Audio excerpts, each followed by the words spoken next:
But the lady there said to me, "Oh, you wanna see the car before buying it?" And I was like, yeah. Apple comes to mind. Apple is so spoiled. So spoiled by people throwing $2,000 per phone at them every year. Just treat us like you want us, rather than like, "Oh, what? You're not gonna throw money at me, Dmitry? Oh, I don't know what you're expecting, mate." Press start.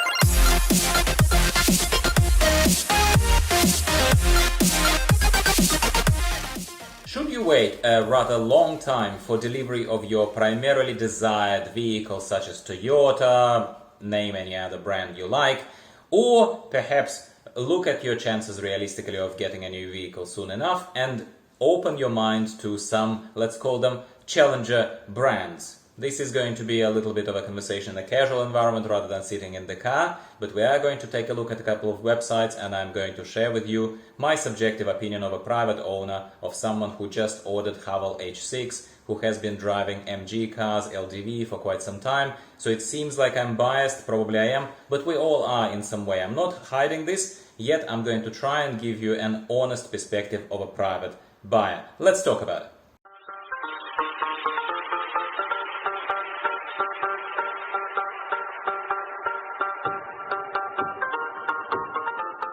So let me start with a story, my friends. I looked on the market to see what can I afford for my about $37,000 now that I'm at the moment in time when I'm changing the cars. I did take a look at it. I didn't automatically look at Chinese car market. Let's establish that as a baseline, okay? Have absolutely no prejudice. I am simply looking for value for money cars, new ones, okay? So one car that popped out and that did not look boring. It did not look flat out boring out of non-Chinese car lineup in Australia was this new, just freshly announced Toyota Corolla Cross. Driving a Toyota Corolla just mentally kind of automatically says to you, "Oh my god, what a boring choice, Dmitry."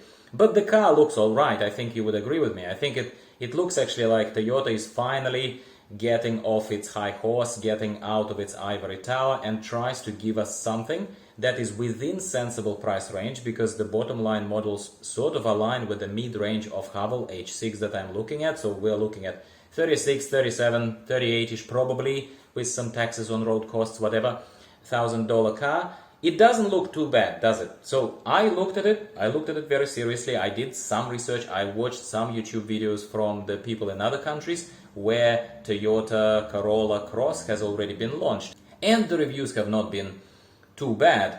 I called Toyota Chatswood here in Sydney and I wanted to go and take a look at the car. And here is a true story to you, my friends, that also will add to my verdict. It will add to the whole tone of this video so that you can at least appreciate. If you're biased, you will not appreciate it either.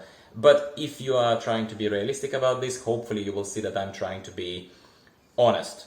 I'm trying to weigh pros and cons. So I spoke to the representative there at Toyota Chatswood. I said, "Do you have Toyota Corolla even demonstrator models in stock so that I can come take a look at it, so that I can actually validate whether the plastic is cheap as it's claimed to be, whether the features are enough for me not to feel like I barely squeezed into a poverty level Toyota?" And there were two things that stood out to me. First thing was that the lady there, who tried to be nice, it's nothing against her personally, but the lady there said to me, "Oh, you wanna see the car before buying it?" And I was like, yeah, not just see, I want to test drive it before I put money. So that, I'm sorry, but tell me in the comments down below, how did that just make you feel? I literally quoted it to you, what she said to me. "Oh, you want to see the car before putting a deposit for and before putting an order in?"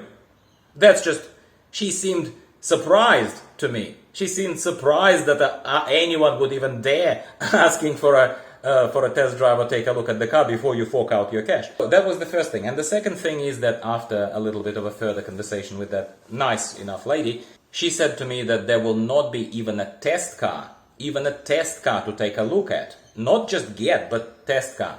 Until sometime later in November. And this video, if you're watching it into the future, this video is being recorded towards the end of October. So another month before people would even be able to touch and feel the car and take a look at it before they put their deposits in. But from the tone, from what she said, it looked to me like they're used to people just flocking to them and flooding their queue with orders for vehicles that have not been even produced yet. Even for new ones, the ones that they have not seen and maybe watched a couple of videos like I did, and that's the best that they have. Secondly, the delivery dates. I said to her, what about delivery dates? And she kind of smirked there on the phone. Again, I don't blame her, but it's just the reality of what Toyota in Australia is dealing with. They are so fat and so spoiled by the customer base that customers just seem to throw their money at them and wait forever in the queues for like between 8 and 12 months, probably longer. Tell me in the comments down below. I know I have people who own Toyotas or know people who own Toyotas. We're not here to bash Toyotas. We're just here to talk on the topic of whether you should wait or open your mind a tiny bit and take a look at other brands. Well, I ended up looking at Chinese ones. You might look at Korean ones. You might look at European cars. There are surely good cars here and there and everywhere. Problem is, for me, I ended up choosing, say, Haval after my iterations of choices of MG, of LDV. I went through pretty much the whole market of reasonably priced cars that at the same time don't feel poverty. I want for my money, I'm sorry if I sound entitled to you, but I'm a working man, I live in a reasonably nice house, but I don't want to splash 90 grand on a car that's going to be depreciating just like everything else and sitting out there in the rain. I would rather spend under 40. That's just my thinking. It's not about me just living in a hovel, but it is about a conscious choice, right? If you have stuff to say to me, first of all, let's be mutually respectful even if you disagree with me, but please talk to me in the comments down below. If you agree with this but don't feel like talking, just give me a like. It takes you a second, but it tells me something that I'm, connecting with you. That's important to me. And I always love more subscribers in our little club, so please consider doing that. And let's continue talking. I do not believe that we should wait. I do not believe that we as consumers, we should wait and continue training these spoiled companies. And I'm going to continue using Toyota here just as an example. Like I said, I have nothing in principle against Toyota. I have nothing against Toyota other than I always roll my eyes a little bit when I see something or someone or entity, service, car brand, phone brand. Apple comes to mind. Apple is so spoiled by people throwing $2,000 per phone at them every year. They are marginally improving their products, tiny bits here and there, but iPhone is the most boring. Again, I don't mean to antagonize anyone, but that's my humble opinion. It's the most boring electronic product. And you could say to me, well, you don't need to innovate too much, Dimitri, if it's already perfect. Oh, come on. Toyota is an Apple of automotive manufacturing. Toyota is spoiled for choice. Toyota does not need to even try too hard. They can produce what I'm hearing, and I'm not a mechanical engineer, but I do my research. What I'm hearing, that the whole unkillability, non-destructibility, like these bulletproof Hiluxes and other Toyotas, that is, for the past like close to 10 years, that is more of a well-maintained urban myth, and it's a very well-maintained marketing kind of campaign that they don't even struggle too much to uphold, because people simply believe in it and they want to believe that iPhone is the best phone and Toyota is the best brand for reliable cars that will last you and your kids and will never break. And apparently they do break, and apparently they're boring to drive, and apparently the cars have no sound insulation and plastic is everywhere, and you will work with a tiny 8-inch screen there for your poverty money of 45 grand. That is about, 7-10 grand, if we kind of round up here, more than what I'm gonna pay for a luxury model car that comes from an environment where it's been the best-selling vehicle, robust, solid, and all that kind of stuff for the past close to 10 years. I'm not trying to sell you Hubble or my choice. I'm trying to engage with my audience, have a nice little conversation here on a rainy Sunday in Sydney. I'm waiting for my car to be delivered. And I thought, I looked at the websites and I looked at this Toyota and stuff. It looks okay. And I would have considered it if they treated customers a little bit like they want them. Just treat us like you want us, rather than like, oh, you're not gonna throw money at me, Dmitry? Oh, I don't know what you're expecting, mate. And once again, I welcome healthy discussion in the comments down below. Let's talk pro-Toyota, let's talk against Toyota, let's talk pro-Chinese, let's talk against Chinese. I don't care. What I care about is that this little club is real owners who spend their own money on cars, and we see if it was worth our money or not.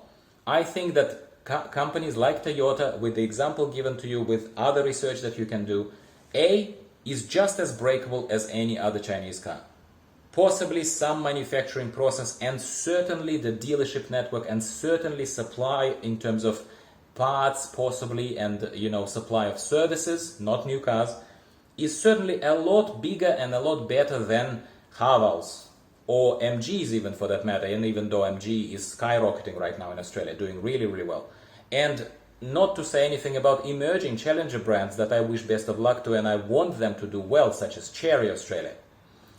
I want people to compete with these behemoths that have grasped and grabbed the massive share of the market and maintain it for arguably no particularly good reason anymore.